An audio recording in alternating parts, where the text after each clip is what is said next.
Kazoo Switcheroo. Friends for Never. By Nancy Krulik, illustrated by John and Wendy. Chapter 1. Yodel-i-hee-hoo. Katie Carew shouted. Yodel-i-hee-hoo. That was perfect, her teacher, Mr. Guthrie, congratulated her. You sounded like a real native of Switzerland. Katie blushed. She wasn't usually the type of kid to yodel in front of her whole class. But that was the kind of thing you did when you were in Mr. Guthrie's 4th grade class. Mr. Guthrie wasn't a typical teacher. He did things his own way. Like now. The kids were studying world geography. But rather than just reading about Switzerland, the kids in class 44 were standing on a hill in the field behind the school, practicing yodeling. The hill was the closest thing the elementary school had to the mountains of Switzerland. Mr. Guthrie called it the Cherrydale Alps. Who's next? Mr. Guthrie asked. Oh. Kadeem Carter raised his hand really high. My turn. Please, Mr. G. Mr. Guthrie laughed. Okay, Kadeem, let's hear your best yodel. Yodel-a-y-hee-hoo. Katie covered her ears. So did a lot of the other kids. Kadeem was really loud. Mr. Guthrie smiled. That was definitely the yodel to beat all yodels. Kadeem bowed to the class. Thank you, he said. Katie rolled her eyes. Kadeem was always joking around. Okay, since nothing's going to top that, let's head back into the building, Mr. Guthrie said. We have just enough time before lunch to take a surprise math quiz. Ugh, the kids groaned. They hated surprise quizzes. Katie sighed. Sometimes Mr. Guthrie could be just like any other teacher. Katie walked into her classroom, plopped down into her beanbag, and got ready to take the quiz. The kids in 4A all sat in beanbag chairs. Mr. Guthrie thought kids learned better when they were comfortable. The kids were very proud of their beanbags. They spent a lot of time decorating them. The decorations reflected what the class was learning about. When the class had been studying birds, the kids had all turned the beanbags into giant nests. When they had been learning about American history, the kids had used construction paper, glue, and cardboard to create historical scenes on their beanbags. Right now, Class 4A's World Geography unit was Europe. Katie had used black pipe cleaners to build the Eiffel Tower from France on her beanbag. Her pal Emma Weber had constructed the London Bridge out of cardboard. Emma Stavris had decorated her beanbag with pictures of funny-looking trolls from Norway. Andrew Epstein's beanbag was the scariest one. He'd used cardboard and black construction paper to build a dark castle. His beanbag was supposed to be Dracula's home in Romania. There was even a picture of a vampire on the top of the castle. George Brennan's beanbag was really goofy. He'd used lots of styrofoam cups to build Italy's Leaning Tower of Pisa. In real life, that tower tilted a little to one side. On George's beanbag, the tower leaned so far over, it hit the floor. He was constantly gluing the cups back together. Kadeem had a funny beanbag, too. He'd used brown cloth pillowcases stuffed with cotton to make a giant hot dog bun around his red beanbag. He said it was a German Frankfurter. Hey, Kadeem and Andrew, George called out. You guys know what Dracula's favorite snack is? Kadeem shook his head. A Frankfurter, George said. He laughed at his own joke. Kadeem couldn't let George be the only funny one. What do you call a slice of dessert in Italy? He asked. What? George wondered. A pizza pie. Katie giggled. She really liked when George and Kadeem tried to out-joke each other. Mr. Guthrie called it having a joke off. Wow, Mr. Guthrie exclaimed. It's an international joke off. Those were good ones, guys. Good enough to get us out of that math quiz? George asked hopefully. Not a chance. As Mr. Guthrie went to his filing cabinet to get the quiz, Katie thought about life in Class 4A. Sure, they had to do regular work, like this quiz. But they also did a lot of really great stuff, like yodeling and telling jokes. And the kids in Class 4 were the only ones in the whole school to have a snake for a class pet. No hamster, guinea pig, or turtle could ever be as cool as Slinky the snake. It was hard to believe that Katie had ever wanted to be in Class 4B with Ms. Sweet. Not that Ms. Sweet wasn't a nice teacher. She was. But Mr. Guthrie was a lot cooler. Then again, Katie's two best friends, Jeremy Fox and Suzanne Locke, were in Class 4B. Katie missed them sometimes. It would have been nice to be with them all day. But Katie still got to see Suzanne and Jeremy at recess, during track team practices, and on the weekends after her Saturday morning clarinet lessons. They still had lots of fun together. Katie had learned something really important in 4th grade. She didn't have to be with her best friends all day long.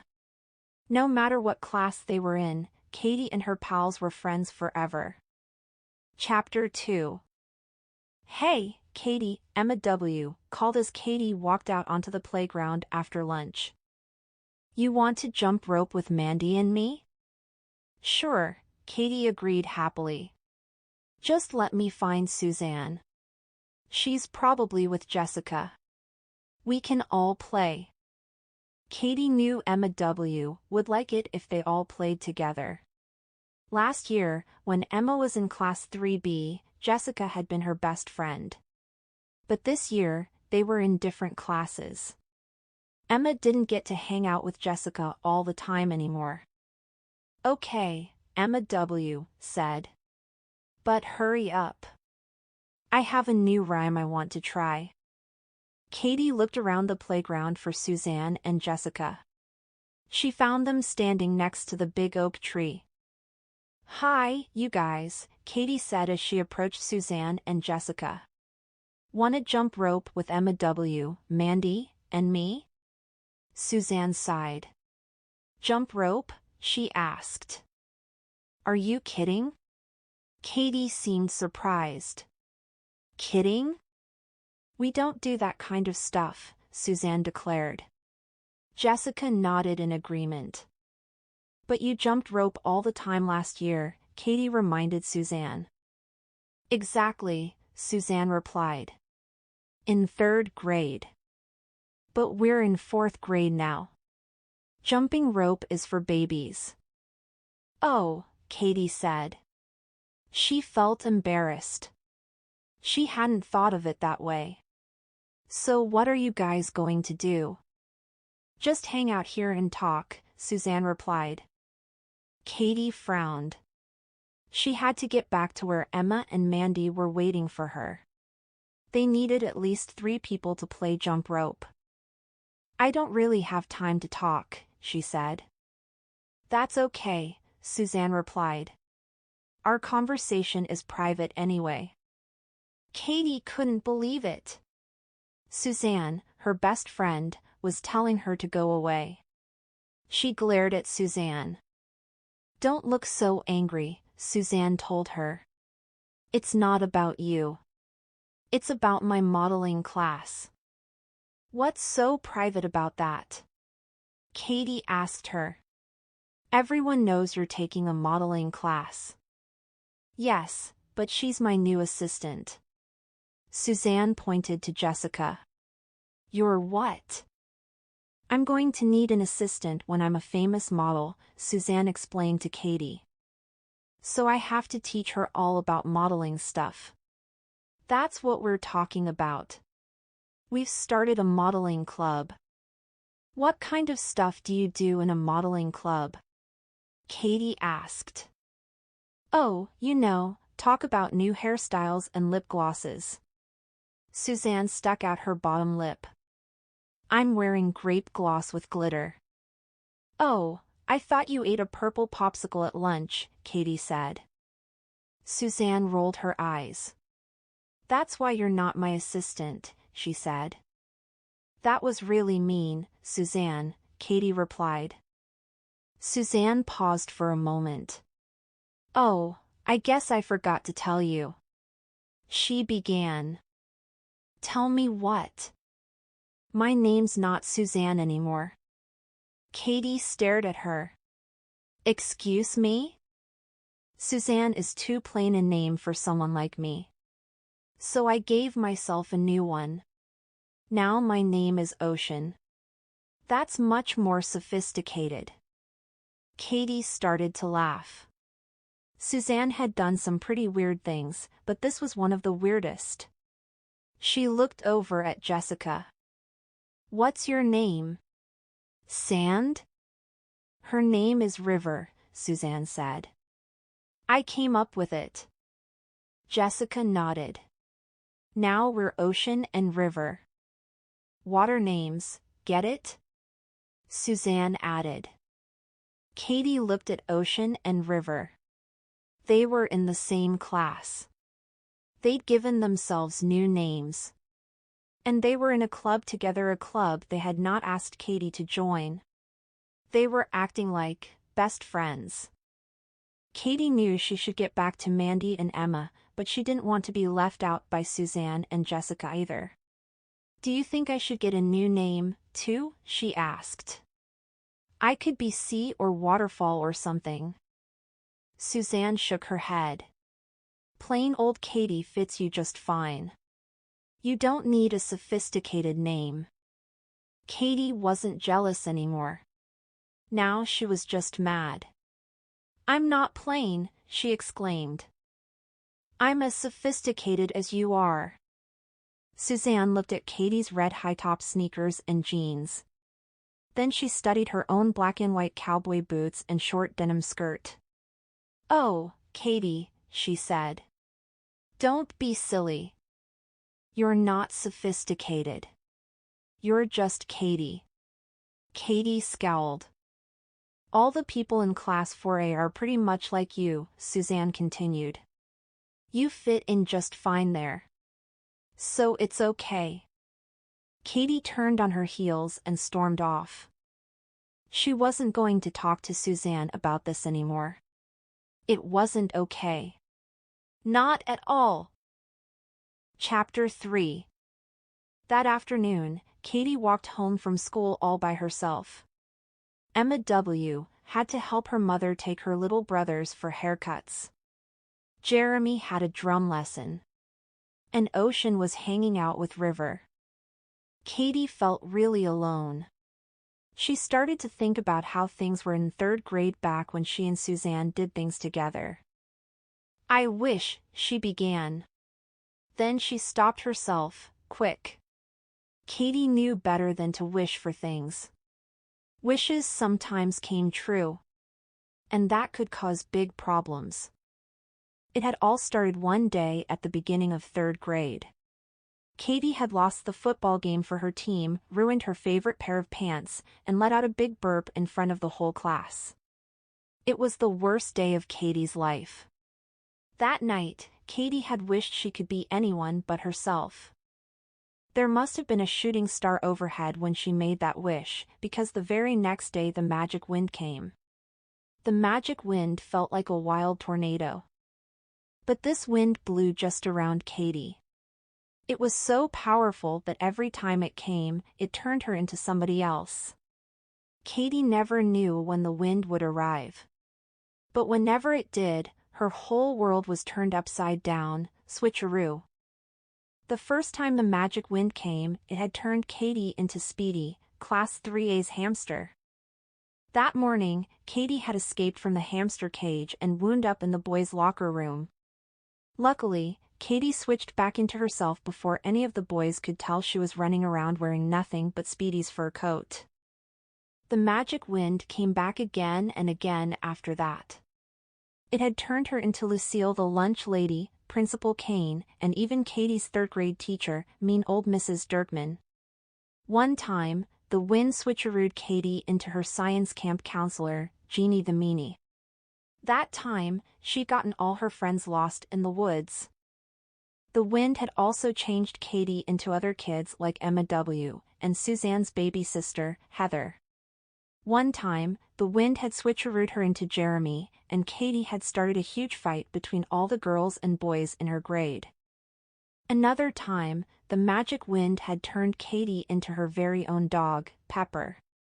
She'd gotten into an argument with a squirrel and destroyed her next-door neighbor's garden. Considering the fact that Katie's next-door neighbor was Mrs. Dirkman, it had been really awful.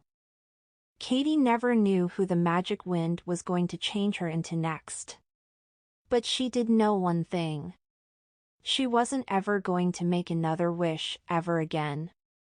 Wishes didn't always turn out the way you expected them to. Chapter 4. The next morning, when Katie got to school, she spotted Suzanne walking back and forth in front of a tree. Her back was really straight and her neck was stretched up long, like a swan's. She looked kind of weird. At first, Katie didn't want to go over and talk to Suzanne. She was still kind of mad at her about the day before. Then she thought about it for a moment. She and Suzanne had been in fights before. But they always made up. Katie was pretty sure that Suzanne would be sorry about how she treated her yesterday. She would surely ask her to join the modeling club today. Katie decided to give Suzanne another chance. That was the kind of thing best friends did for each other. "Hi, Suzanne," Katie greeted her. "Ocean," Suzanne reminded Katie.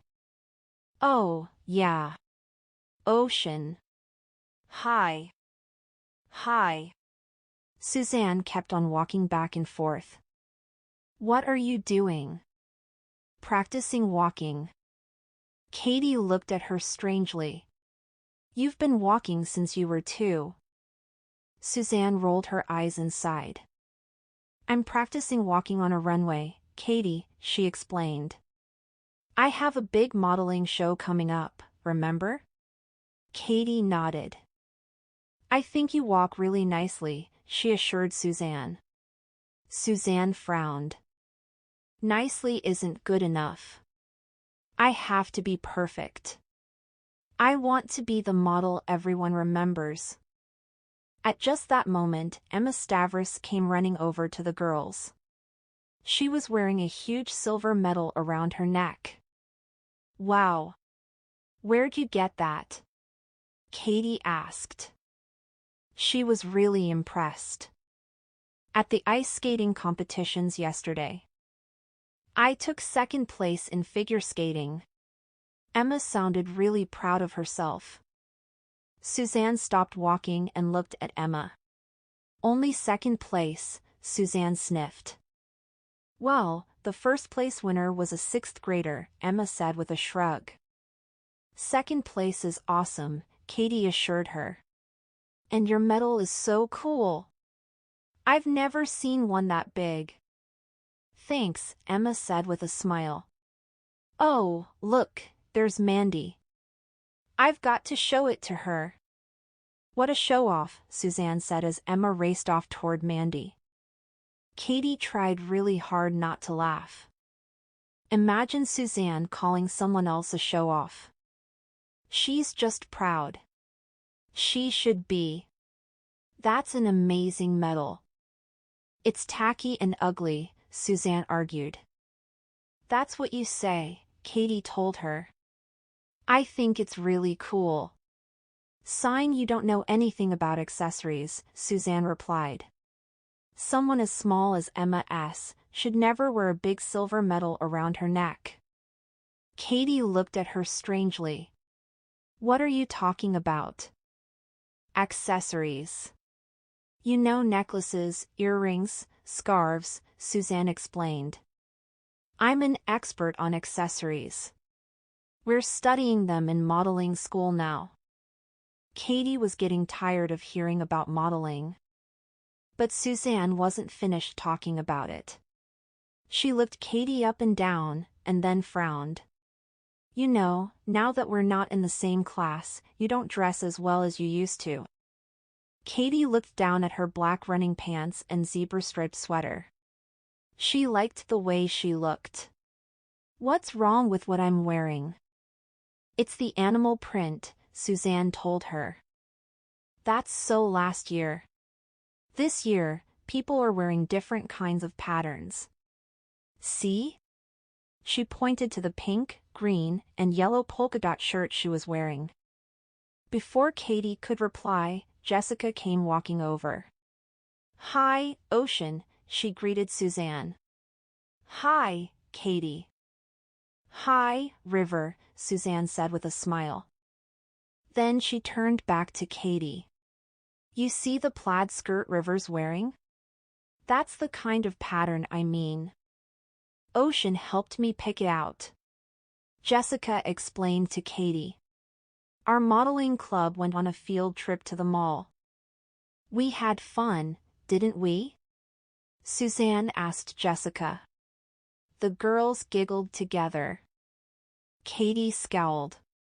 Obviously, Suzanne wasn't going to ask her to join their club after all. Did you bring the orange lip gloss? Suzanne asked Jessica. Jessica nodded. And your round brush, too. Now you'll be able to fix your makeup and hair all day long. Suzanne sighed heavily. It's so much pressure being a model. I have to be gorgeous all the time. Ugh. Katie couldn't stand listening to Suzanne's bragging anymore. She turned and walked away without even saying goodbye. Ocean and River didn't even seem to notice she'd gone. Chapter 5. That afternoon, Katie and Emma W. walked home with Jeremy. As they left the schoolyard, Katie saw Jessica and Suzanne standing by themselves, giggling about something. Katie frowned. Those two are getting to be real snobs, Katie moaned. Getting to be? Jeremy said. Katie, Suzanne's always thought she was better than everyone else. Katie sighed. She guessed that was true. She's your best friend, not mine, Jeremy reminded her. Katie sighed again. These days, Suzanne wasn't acting like she was Katie's best friend either. You know, she said slowly, we could start a club. The three of us could be the first members. What kind of club? Jeremy and Emma asked at once. Well, you guys know I take cooking classes on Wednesdays, right? Katie asked. Emma and Jeremy nodded. I know lots of great recipes now, Katie continued. We could start a cooking club. I know my mom